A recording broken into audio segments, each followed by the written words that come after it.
इंतजार के घड़ी है ना अब बढ़ जाना था मरानी एक कहा था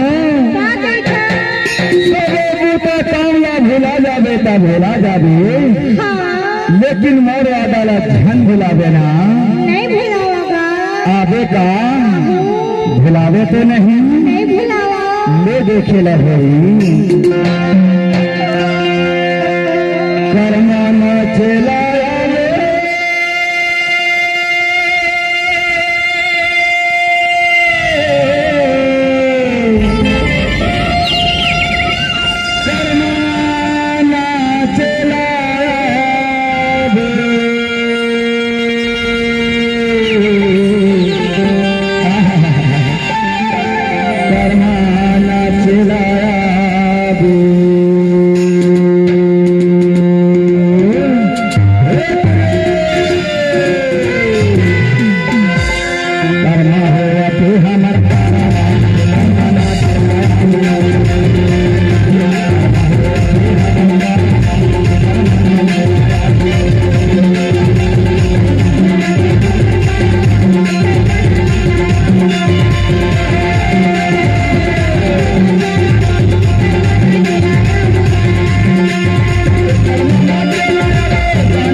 Thank you.